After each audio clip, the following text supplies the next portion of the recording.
मैं ब्रह्मचारी Sharma Sharma sir PCM में आपका स्वागत करता हूं। इस चैनल के माध्यम से विभिन्न प्रकार की प्रतियोगी परीक्षाओं के मैथ विषय के प्रश्नों को शॉर्ट ट्रिक द्वारा समझाया जाता है, जिससे आप कम समय में प्रश्नों को आसानी से हल कर सकते हैं और अपने प्रतियोगी परीक्षा में सफलता प्राप्त कर सकते हैं। प्राइमरी एवं अपर प्राइमरी लेवल के यूपी टेट के अब तक जितनी भी परीक्षाएं संपन्न हुई हैं, सभी प्रश्नों के सॉल्यूशन इस चैनल पर अपलोड हैं, जिसे आप देख सकते हैं। यूपी टेट सीटेट के सिलेबस के आधार पर सभी टॉपिक पर जितने प्रकार से प्रश्न पूछे जा सकते हैं, वे यहाँ प्रस्तुत किए जा रहे हैं। साथ ही उस टॉपिक पर जो प्रश्न अब तक आ चुके हैं, उनके भी सॉल्यूशन बताए जा रहे हैं, जिसे कृपया आप नियमित रूप से देखते रहें। अब तक मैंने नंबर सिस्टम के पार्ट 1 से 4 तक जो वीडियो प्रस्तुत किए हैं, उसमें नंबर सिस्टम के सवालों को हल करने का तरीका बताया गया है और उसी आधार पर आप प्रश्नों को हल कर सकते हैं। वीडियो नंबर 5 से लेकर के 5, 6 और 7वां वीडियो आज मैं प्रस्तुत करने जा रहा हूं, जिसमें यूपी टेट सीटेट के जो क्वेश्चन नंबर सिस्टम पर आए हुए हैं, उनका सलूशन दिया जा रहा है, जिसको आप देखते रहें। सबसे ज्यादा प्रश्न नंबर सिस्टम से ही इसमें पूछे जाते हैं। पहला प्रश्न है, अंकों 2, 3, 4, 6, 7, 8 को निम्नलिखित रिक्त स्थानों में व्यवस्थित किया गया है। योग करने पर अधिकतम संभव संख्या होगी। यहाँ पर हम संख्या को लिखेंगे। अधिकतम संख्या तब होगी जब बाएं तरफ की संख्या बड़ी हो। तो पहले हम एक संख्या 3 अंकों की लिखते हैं, जिसमें सबसे बड़ी संख्या 8 है, तो 8 लेंगे और दूसरी संख्या बनाते समय हम 7 ले लेंगे। 8 के बाद यहाँ पर हम 6 ले लेंगे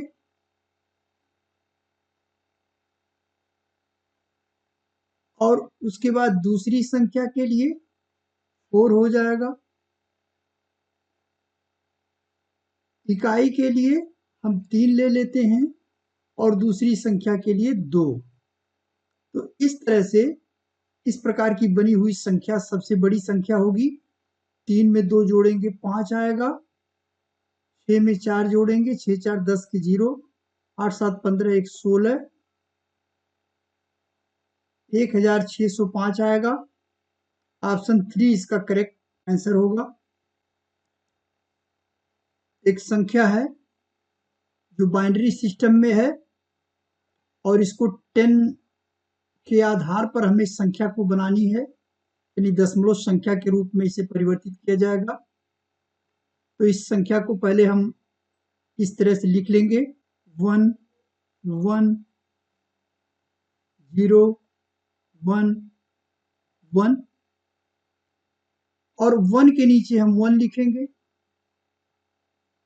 उसके बाद इसका दुगना 2 होगा, 2 का दुगना 4 होगा, 4 का दुगना 8 होगा और 8 का दुगना 16 होगा। इन संख्याओं के नीचे लिख लिया जाएगा। अब इसमें हम 1 में 1 गुणा करते हैं, 1 आएगा, प्लस लिखेंगे। 2 में 1 का गुणा करेंगे, 2 आएगा, प्लस लिखेंगे। ये 0 और 4, 0 का गुणा 4 में करेंगे, 0 आएगा। 8 में 1 का 8 और 16 में 1 का 16 आएगा। तो 16 4 20 4 24, 24 2 26 1 27, 27 होगा टोटल। ऑप्शन 3 इसका करेक्ट आंसर होगा। एक संख्या है 72 गुणे 28 बराबर दिया है 36 गुणे 4 गुणे x यहाँ दिया है एक तरह से, इसी रिक्त स्थान में संख्या को बताना है। तो यहां से हम इसको काटेंगे, 9 से काटेंगे, 9 चौक 36, 9 अठे 72, 4 एक के 4, 4 दूनी 8,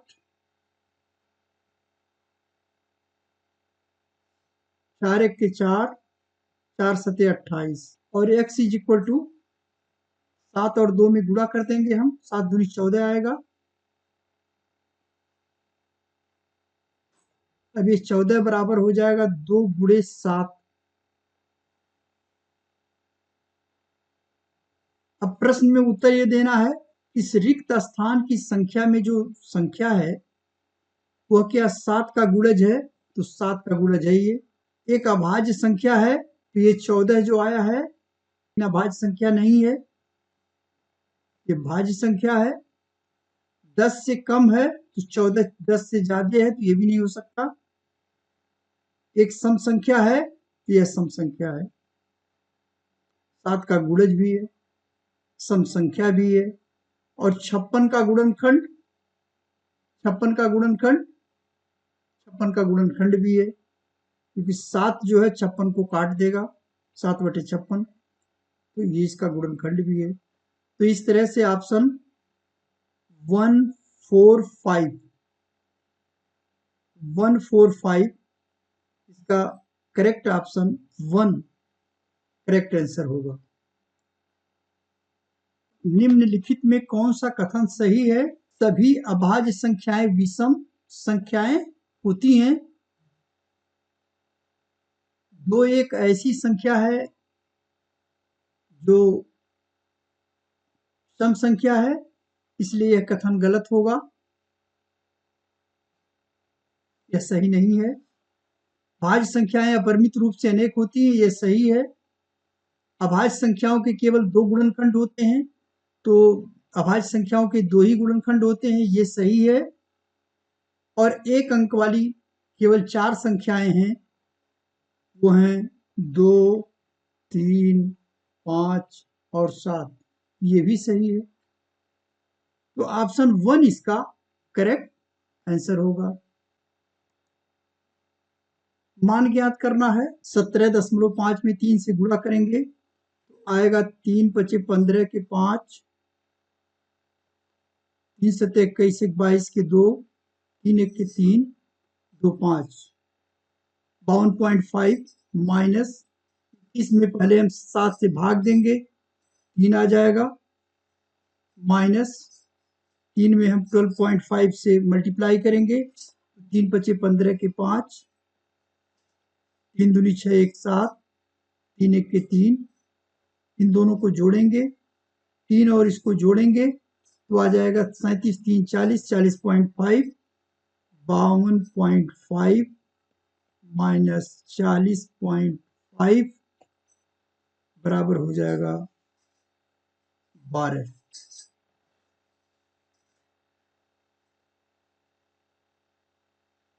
आंसर 2 इसका करेक्ट आंसर होगा।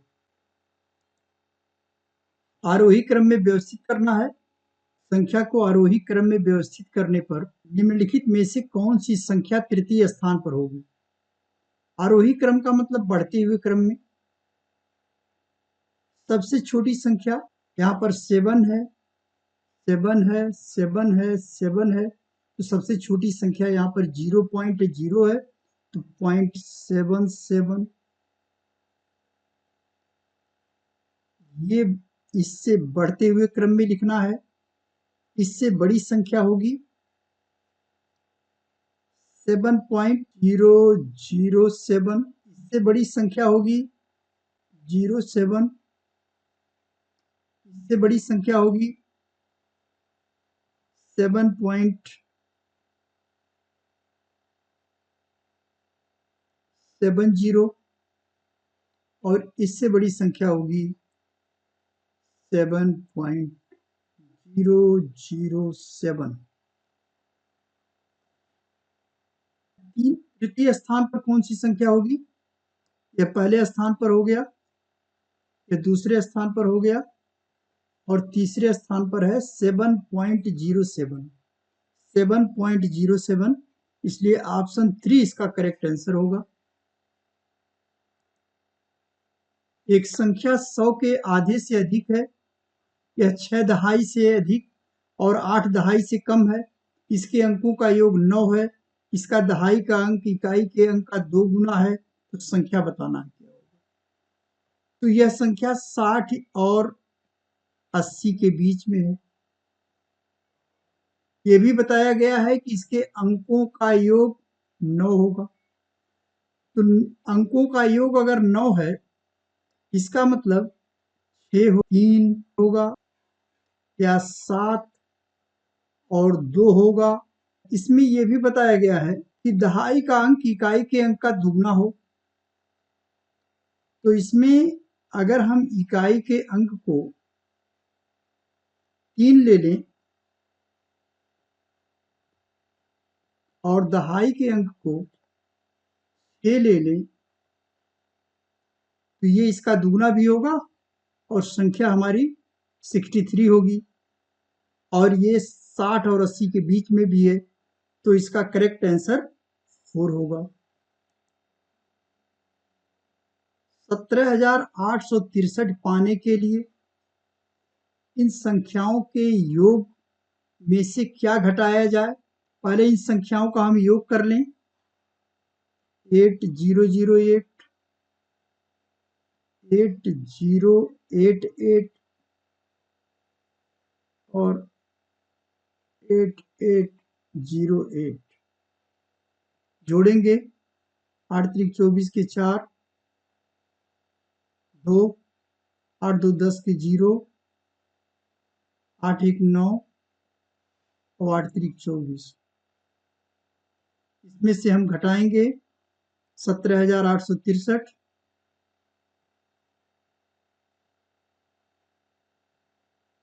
4 में से 3 गया 1, 10 में से 6 गया 4, 8 में से 8 गया 0, 14 में से 7 गया 7,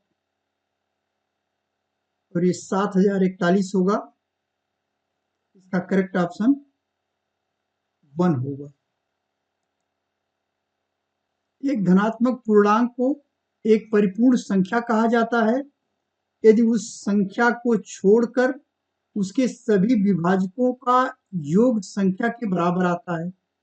तो इनमें से कौन सी संख्या एक परिपूर्ण संख्या नहीं है। विभाजकों का योग निकालने के लिए अगर हम के विभाजकों का योग निकालें तो पहले हम 48 के गुणनखंड करेंगे। 48 बराबर हो जाएगा 2 गुणे 2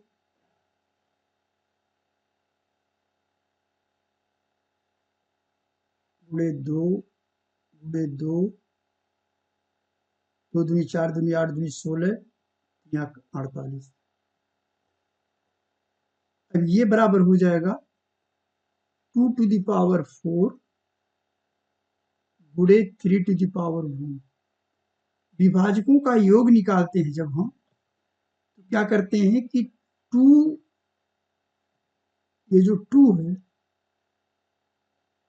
2 के पावर 4 है तो इसमें 1 जोड़ेंगे, हम 5 लिखेंगे, -1 कर देते हैं, बटे 2 -1, और इसमें गुणा करते हैं।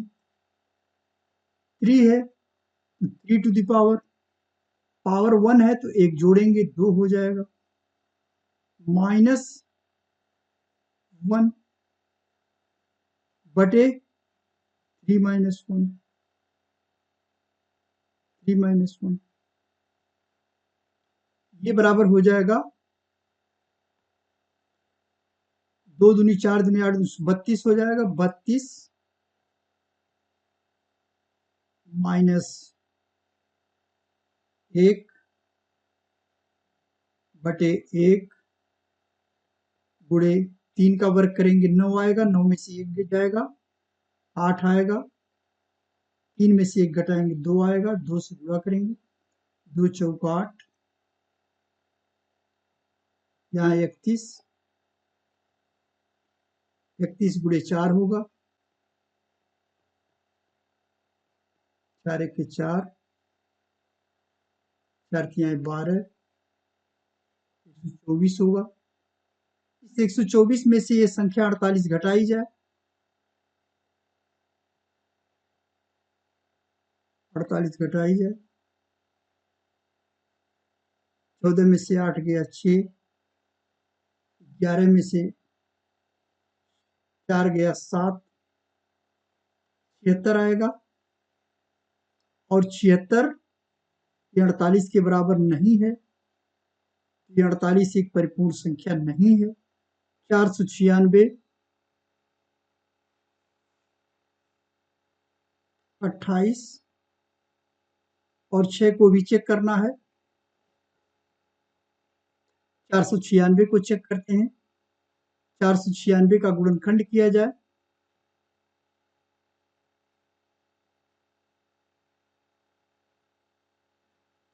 2 दूनी 4, 2 चौक 8, 2 अठे 16, 2 एक 2, 2 दूनी 4, 2 चौक 8, 2 छक 12, 2 दूनी 4, 2 एक 2 तियां 6, 2 एक 2। इसका गुणनखंड हो जाएगा 496 का 2 पर पावर 4 गुणे 31 पर पावर 1। यहाँ जो हम फार्मूले का यूज करते हैं वो ये करते हैं a to the power m plus 1 minus 1 upon a minus 1 गुणे, जब भी हम विभाजकों को जोड़ते हैं तो इस फार्मूले का यूज करते हैं a to the power n plus 1 minus 1, यहाँ b हो जाएगा ये b to the power n plus 1 minus 1 upon b minus 1। और इस प्रकार से जितने भी रहते हैं इनका हम गुणा करते जाते हैं। तो यहाँ पर 2 पे पावर 4 है, हम लिखेंगे 2 टू द पावर 5 गुणे 31 पर पावर 2, यहाँ माइनस 1 हो जाएगा, माइनस 1 हो जाएगा।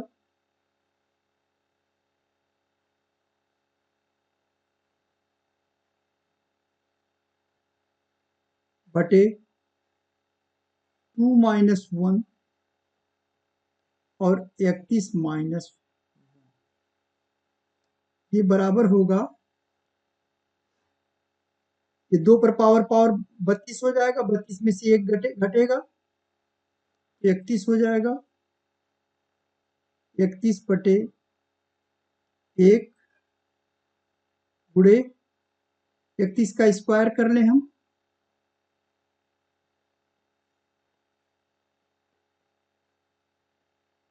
आएगा 31, 3 एक 3, 3 का 9, 961 आएगा। यहाँ पर 961 लिखेंगे हम।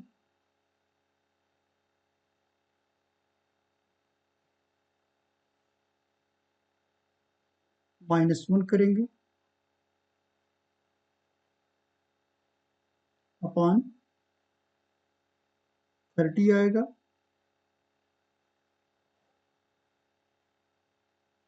और ये बराबर हो जाएगा, ये बराबर होगा 31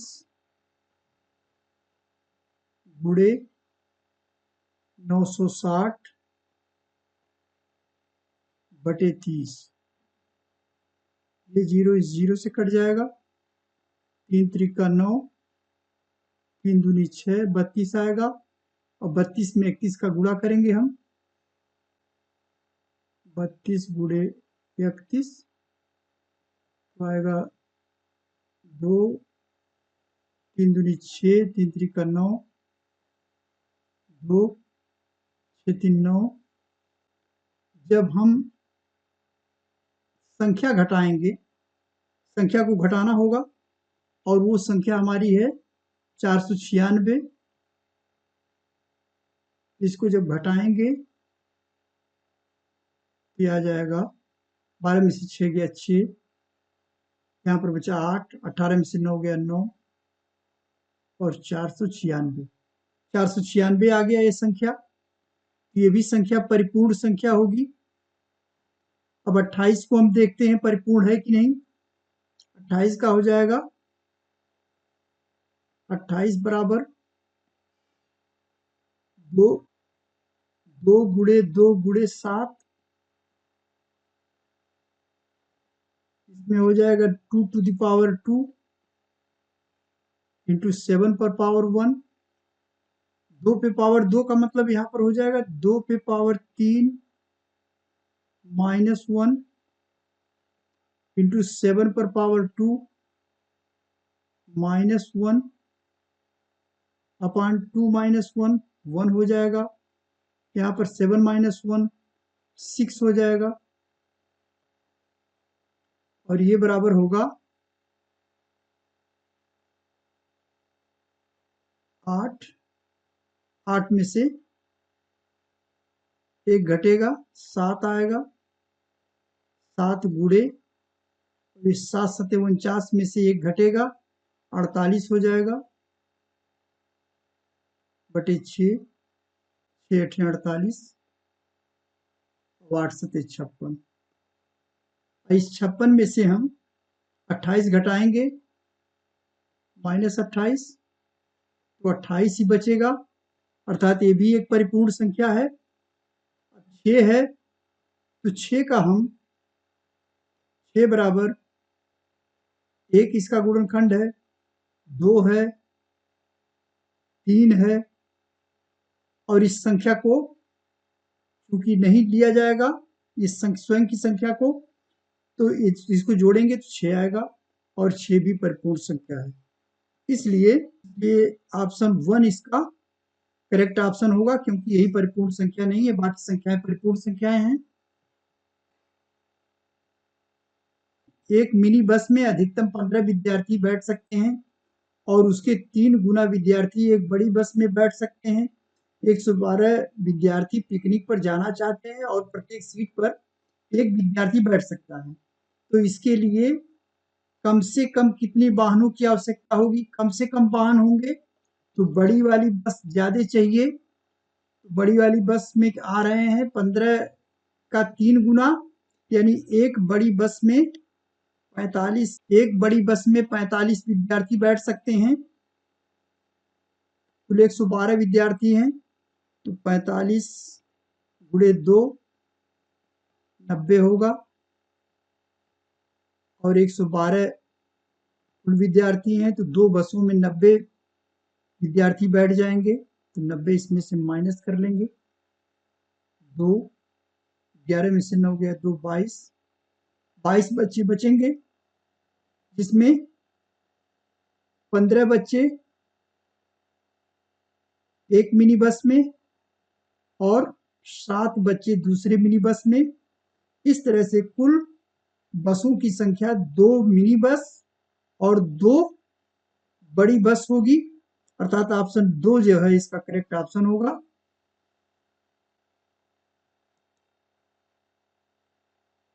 निम्नलिखित में से कौन सी 3 अंकों की ऐसी संख्या है जो आधे घुमाए जाने पर पहले के समान दिखती है।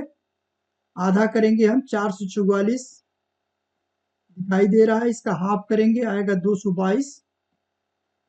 222 पहले के समान दिखती है, इसमें सभी अंक हैं और बाई 222 में भी सभी अंक हैं, तो ये ऑप्शन 2 इसका करेक्ट ऑप्शन होगा। इनमें कौन सी भिन्नों का जोड़ने पर परिणाम 1 आता है।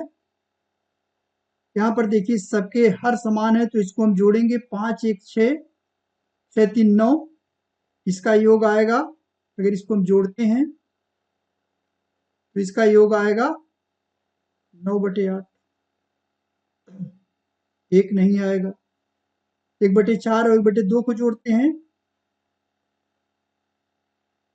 तो 1/2 1/2 1 हो जाएगा, यानी 1/4 प्लस 1, इसका भी परिणाम 1 नहीं आ रहा है।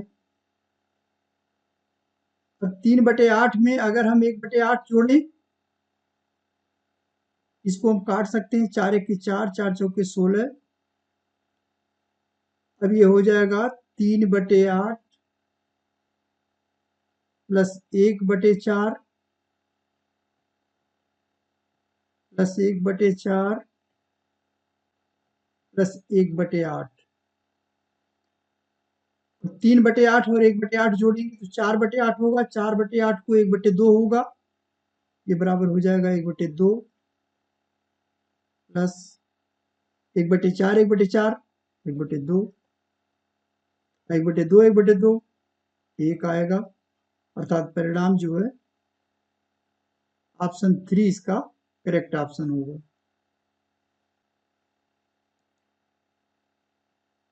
निम्नलिखित में से कौन सा कथन सत्य है? एक अभाज्य संख्या है, गलत है। एक भाज्य संख्या है, गलत है। एक भाज्य नहीं है, न ही अभाज्य है। क्यों नहीं है? क्योंकि अभाज्य संख्याओं के कम से कम 2 गुणनखंड, अभाज्य संख्याओं के 2 गुणनखंड होते हैं, एक अपना, एक स्वयं का और एक भाज्य संख्या नहीं है, क्योंकि भाज्य संख्याओं के 2 से अधिक गुणनखंड होते हैं और एक का केवल एक ही गुणनखंड है। एक भाज्य और अभाज्य संख्याएं दोनों है, ये दोनों नहीं है। एक न तो अभाज्य संख्या है और न ही भाज्य संख्या है, इसलिए करेक्ट ऑप्शन 4 होगा। निम्नलिखित में से कौन सा कथन सत्य है? एक अभाज्य संख्या में जब दूसरी अभाज्य संख्या जोड़ी जाए तो सदा एक अभाज्य संख्या मिलती है।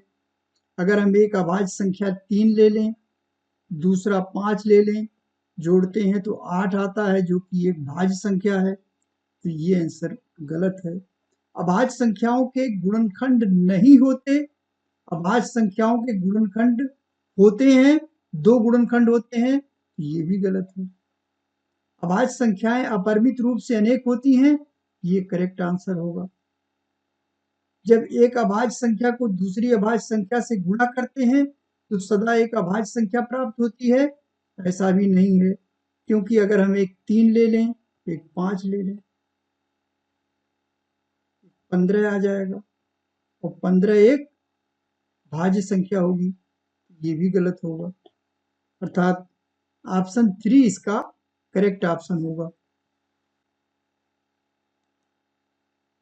निम्नलिखित में से कौन सी संख्या 55,55,555 को प्रदर्शित करती है? तो पहले हम इसमें लिख लेंगे इकाई, दहाई, सैकड़े, हजार, 10,000, लाख, 10 लाख,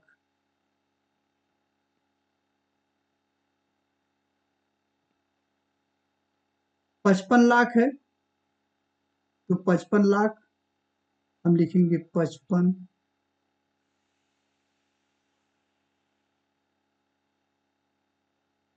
55 लाख। 55,000, हजार के नीचे 55, 500, सैकड़े के नीचे 5, 55, 5, 5 और इस तरह की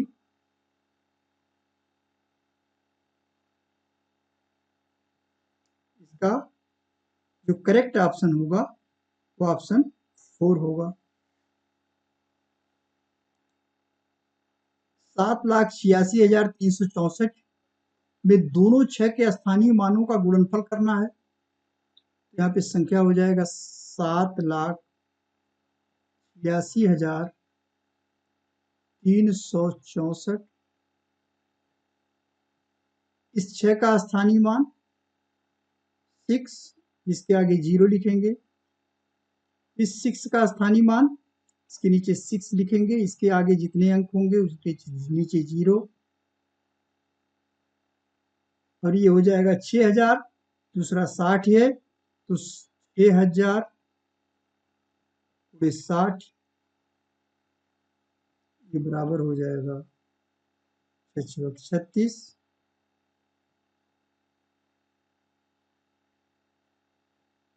3,60,000 आएगा और ऑप्शन 3 इसका करेक्ट आंसर होगा। रिक्त स्थानों में क्या आएगा? 2/3, 2/3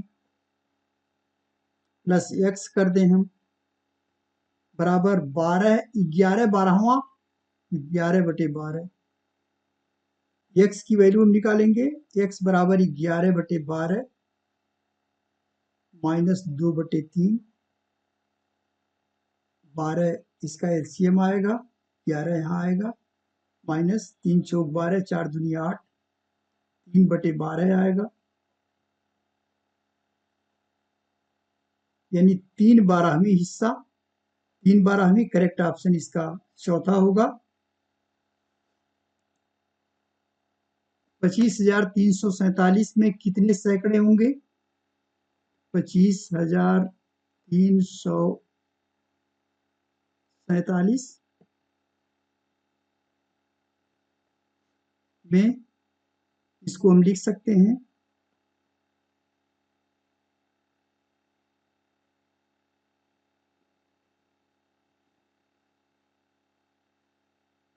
25,300 प्लस 47, कितने सैकड़े हो सकते हैं इसमें? 253 सैकड़े हो सकते हैं, अर्थात ऑप्शन 1 इसका करेक्ट आंसर होगा। दिए गए विकल्पों में से उस संख्या को पहचानिए जो 5 और 7 का गुणज है लेकिन 6 का गुणज नहीं है। तो 210 का हम गुणनखंड करेंगे, तो ये हो जाएगा 21 गुणे 10 हो जाएगा। इसको लिख सकते हैं 21 को लिख सकते हैं 3 गुणे 7, 10 को लिख सकते हैं 2 गुणे 5। अब यह संख्या 7 का भी गुणज है और 3 दूनी 6, 6 का भी गुणज है, लेकिन 6 का गुणज नहीं होना चाहिए। तो ये संख्या 7 का भी गुणज है, 5 का भी है और 6 का भी गुणज है, ये आंसर नहीं हो सकता। 280 है, इसको हम लिख सकते हैं 2 गुणे 2 गुणे 7 गुणे 2 गुणे 5, यानी 10 गुणे 28। ये भी संख्या, ये 7 और 5 का गुणज तो है लेकिन 6 का गुणज नहीं है, तो ऑप्शन 2 इसका करेक्ट आंसर होगा। और लेकिन इसको भी हम चेक कर लें, ये होगा 42, 42 गुणे 10, ये हो जाएगा 2 3 6 गुणे 7 गुणे 2 गुणे 5, 5 7 और 6 का भी गुणज है, ये नहीं होगा। 63 को देखते हैं, 63 गुणे 10, 3 गुणे 3 गुणे 7 गुणे 2 गुणे 5, 5 का भी गुणज है, 7 का भी गुणज है और 3 में 2 का गुणा करेंगे तो 6 का भी गुणज है, तो ये भी आंसर नहीं हो सकता। तो ऑप्शन 2 इसका करेक्ट ऑप्शन होगा। मान ज्ञात करना है 14.5 गुणे 3, 3 पचे 15 के 5, 3 चौक 12, 1 13 के 3, 3 1 के 3 1 4, 43.5 होगा। 18 में 3 का भाग देंगे, 6 आ जाएगा, माइनस 3 पचे 15 के 5, 3 दूनी 6 1 7 और 3 1 के 3।